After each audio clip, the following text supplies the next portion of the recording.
Ini pendeta karena bikin saya marah, saya comot roknya lima-limanya, saya ancam.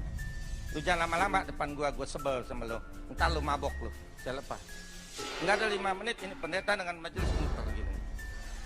Pulang lu semua. Ngomong aja lu gede lu, punya sorga kan. Gua hantam dengan ilmu gua, lu kalah lu gak ada gunanya, pulang.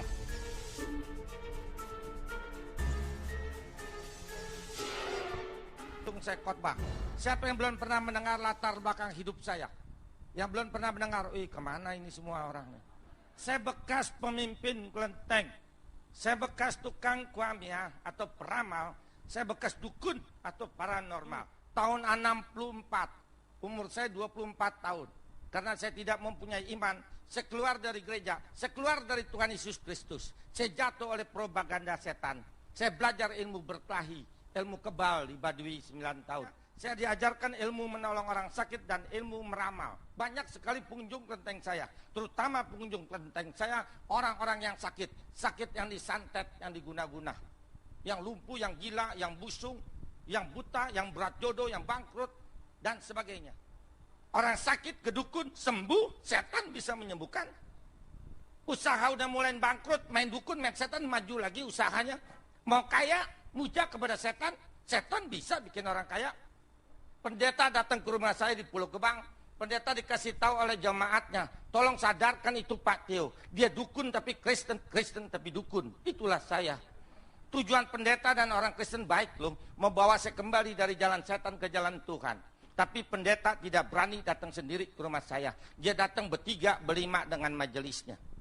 Yang bikin saya marah, pendeta ini ngomongnya begini, Pak Tio mau tahu nggak? Apa saya tanya?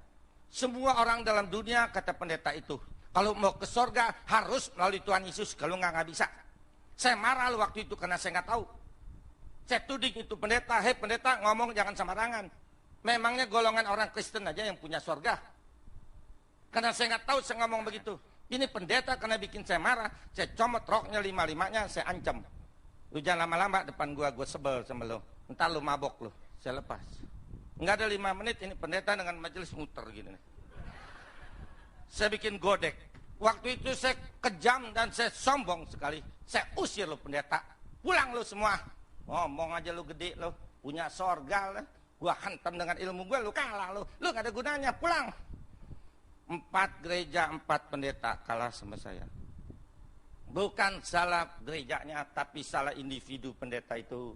Pendeta itu boleh STH, MPH, apalagi saya nggak tahu dah. Dia boleh hafal ini Alkitab, tetapi dia tidak taat kepada firman. Iman tanpa taat nggak laku di mata Tuhan. Saudara, saya makin sombong udah menang sama 4 pendeta. Saya tantang Tuhan Yesus. Tuhan Yesus, engkau kirimkan pelayanmu, jangan model begini. Kirimkan yang jago sekalian. Untung Tuhan sabar loh, kalau nggak celeng saya. Desember tahun 88, Tuhan kirimkan pendeta yang kelima. Yang kelima ini datang sendiri. Penampilannya yang kelima ini baik. Dia nyengir aja. Waktu saya lihat, ya tampang Paul begini. Saya kagak pandang si Paul nih. Saya comot lagi rohnya. Tapi apa yang terjadi saudara? 2 jam saya ambil rohnya, nggak bisa diambil. Nggak bisa. Sampai saya liatin begini. Ini pendeta ada apanya nih? Biasanya gue jago kok, gue kalah. Waktu itu saya belum pernah kalah sama dukun dimanapun. Cuma sama si Paul tuh saya kalah. Makanya saya penasaran benar. Dia pulang, saya ngelamun. Mungkin tadi gue nggak konsentrasi kali gue kalah. Mudah-mudahan datang lagi loh. 2 hari kemudian datang lagi kedua kali. Selama 3 jam saya comot rohnya. Nggak bisa diambil. Seperti kita lihat ikan dalam akuarium. Kelihatan itu ikan. Waktu kita mau ambil ada batas. Karena waktu itu saya belum memperdalam Alkitab. Saya nggak tahu yang kurung itu pendeta. Roh Kudus, roh Allah. Pantas saya kalah. Saya kalah 2, saya lebih penasaran. 2 malam saya nggak tidur sampai pagi. Saya semedi 2 hari sampai pagi. Saya amalin ilmu saya yang di Baduy. Saya mau bikin muntah darah. Lu kok datangnya 3 kali, lu mati lu sekalian lu. 2 hari kemudian datang lagi yang 3 kali. Selama 4 jam. Saya bacain ilmu buat muntah darah. Sampai saya paksa badan saya bergetar 4 jam. Jangankan muntah darah. Keluar ludah juga enggak. Hebat saudara kalau yang asli saudara. Saya udah keliling Indonesia nih saudara. Saya berani katakan kepada bangsa apapun. Orang Kristen atau pendeta yang penuh Roh Kudus boleh santet. Nggak bakalan mempan. Karena 1 Yohanes 4 ayat 4 mengatakan, engkau berasal dari Allah, anak-anakku. Kita anak Allah. Engkau sudah mengalahkan nabi-nabi palsu, itu dukun-dukun. Roh yang di dalam engkau lebih besar daripada roh dalam dunia. Setelah saya kalah 4 jam, pendeta ini ngomong begini, Pak Tio, gereja saya hari ini ada Natal, ikut yuk ke gereja.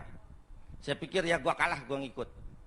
25 tahun baru saya injak gereja lagi, Desember tahun 88. Setelah kebaktian Natal selesai, saya pulang, saya berdoa di rumah, Tuhan Yesus, saya baru kalah 1 oleh pesuruhmu, kirimin 2 lagi. Kalau saya kalah 3, saya terima engkau. Tapi kalau saya menang, engkau nggak usah. Untung Tuhan baik loh, Tuhan nggak bisa marah lu, saya maki-maki lu. 6 bulan kemudian Tuhan kirimkan yang kedua. Datang keponakan saya dari Cimone, Tangerang. Dia dari Gereja Kristus Mangga Besar, cabang Cimone, mau retret di puncak di Kolibah. Betul aja sampai di tempat retret ada 4 pendeta. Wah, saya senang benar nih, banyak tandingannya. Saya cari yang paling tua, tentu paling jago. Itu pendeta Yosua Ong dari Ling Liang Tang Santapan Rohani di Taman Sari. Dia dosen dan gembala sidang. Dia paling banyak sesinya 3 hari. Supaya saya jangan kalah dengan pendeta ini, saya cari kelemahannya. Maaf saudara, karena dia udah tua, jalannya lama begitu. Nah, gue bikin lumpuh nih. Sekali gue tiup juga empek-empek begini, rubuh nih. Selama 3 hari saya duduk paling depan, cuman jarak 1,5 meter. Dia khotbah 3 hari, saya juga bacain ilmu, lumpuh 3 hari. Jangankan lumpuh, goyang juga enggak. Hebat saudara kalau yang asli. Saya kalah 2, saya pulang ke Jakarta, saya berdoa lagi di rumah, Tuhan Yesus 1 lagi kirimin. 2 bulan kemudian Tuhan kirimkan yang ketiga. 3 pendeta ini prosesnya 8 bulan. Selama 8 bulan malam minggu saya pimpin kelenteng di Bungur. Hari Minggu saya ada di gereja Bethel di Pulau Gebang.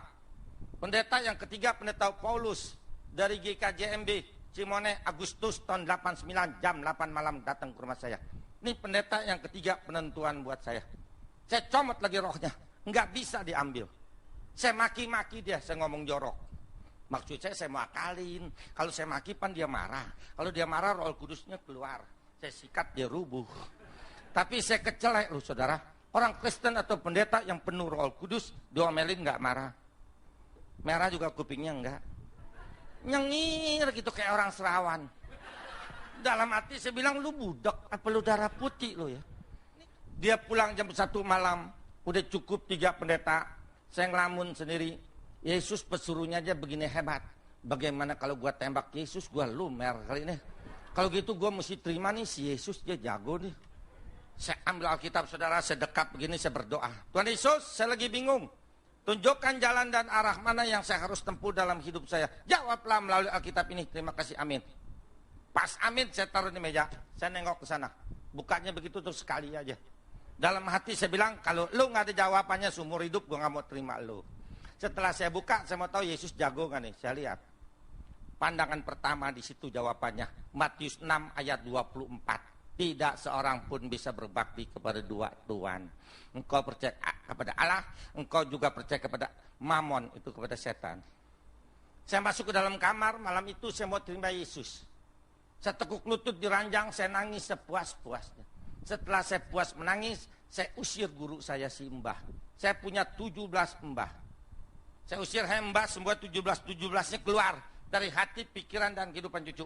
Sebab mulai malam ini cucu nggak mau jadi murid Mbah lagi. Cucu mau terima Yesus sebagai Tuhan dan Juru Selamat cucu sampai selamanya.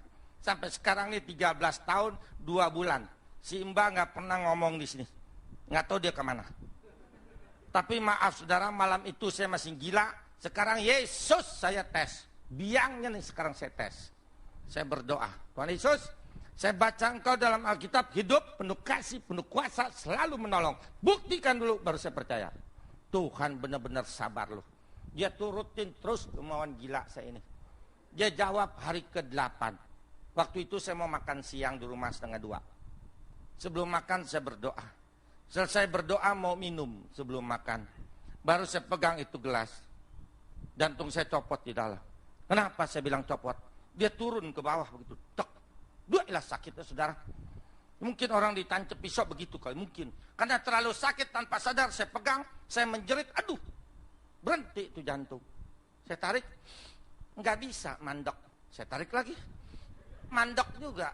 Saya kocok. Saya tarik, tetap aja berhenti, jangan jalan terus. Saya mau saksikan di sini. Pantas tuh orang yang di luar sana, orang dunia yang belum terima Yesus, mereka tuh kalau mau mati ditunjukin dosanya oleh Tuhan. Makanya mereka berteriak-teriak. Dia lihat, makanya dia ketakutan. Seandainya nggak bisa ngomong, begitu. Dia lihat. Tapi kita orang Kristen yang taat, mau mati nggak ditunjukin dosa kita. Datang malaikat membawa jiwa roh kita ke Firdaus, halaman surga. Tapi kalau orang dunia yang belum terima Yesus, ditunjukin. Waktu itu kena sakit, saya pegang, saya merem kena sakit. Saya lihat kayak nonton TV, merem tapi kelihatan. Dosa yang pernah saya kerjakan ditunjukkan oleh Tuhan kembali. Orang yang saya pukul dengan ilmu saya, saudara, berdarah-darah begitu banyak ditunjukin oleh Tuhan. Jelas, karena saya lihat terlalu banyak, saya menjerit di dalam hati. Tuhan Yesus, saya nggak mau mati. Dosa saya banyak, ntar saya diseksa Engkau. Untung waktu itu saya nggak panggil guru saya, lo simbah lo. Yang saya ingat, Yesus hidup selalu menolong. Nah, lo buktiin dah. Saya panggil jadi dalam hati sambil megang dada. Tuhan Yesus tolong sembuhkan jantung saya. Jantung saya lagi rusak, betulin. Di dalam nama Tuhan Yesus kayak jantung sembuhlah. Haleluya, amin. Apa yang terjadi? Tuhan nggak nolong. Tuhan tinggalkan saya jatuh di meja makan. Orang yang nggak bisa nafas, nggak ada tenaga, bisa duduk tegak. Pantas orang serangan jantung rubuh semua. Saya jatuh. Tangan saya tetap di dada di kolong meja, saya pegangin terus karena sakit, saya nggak lepas. Waktu itu saya belum pingsan. Kenapa belum pingsan? Karena saya nggak mau mati, saya tahan sehingga saya belum pingsan. Waktu itu saya nggak tahu kenapa Tuhan tinggalkan saya. Setelah saya sembuh, saya baca Alkitab, baru saya tahu jawabannya. Tuhan lagi uji saya. Tuhan bilang doa yang kedua, lu panggil nggak guru, lu simbah. Untung doa yang kedua, waktu itu saya nggak panggil simbah loh. Kalau saya panggil simbah, hari ini saya nggak ada di hadapan saudara. Karena saya masih menjadi anak setan. Yang saya ingat sambil tengkurap, Yesus yang kedua kali pasti menolong. Itu iman. Saya panggil sama seperti tadi di dalam hati. Tuhan Yesus tolong sembuhkan jantung saya. Jantung saya lagi rusak, betulin. Di dalam nama Tuhan Yesus yang kedua kali lain. Waktu saya sebut di dalam nama Tuhan Yesus, tangan saya bergetar di kolong meja. Saya nggak tahu siapa yang getarin. Yang lebih aneh, ada tangan memegang tangan saya di kolong meja. Saya berasa belum pingsan, mau ngelongok begitu. Tapi nggak kuat angkat kepala dari meja. Karena belum napas, nggak ada tenaga. Tangan itu empuk sekali ke spon. Karena saya nggak kuat angkat kepala, saya biarkan tangan itu mengangkat tangan saya kira-kira segini nih di kolong meja. Dia pukul, hai jantung, sembuhlah, haleluya, amin.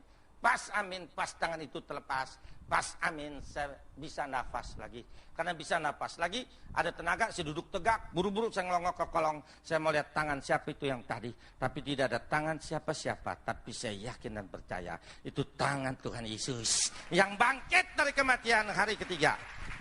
Hanya Tuhan Yesus yang tidak ada tulangnya di dalam kubur. Yang lain semua ada tulangnya di dalam kubur. Kalau betul-betul jago, bangun dong dari lubang kubur. Kok nggak becus? Bagaimana mau nolong kita yang hidup bohong? Apalagi membawa kita ke sorga, lebih bohong lagi. Dirinya pada mendem semuanya dalam lubang. Sebab apa mereka semua pada mendem? Karena mereka manusia kalah dengan maut. Sebab apa Yesus bangkit? Karena Yesus Tien, Yesus Allah menang dari maut. Makanya mulai sekarang jangan minta pertolongan kepada orang mati. Mintalah sama yang hidup, satu-satunya Yesus Kristus. Mari kita jadi orang Kristen jangan setengah-setengah. Jadi orang Kristen jangan main-main lagi.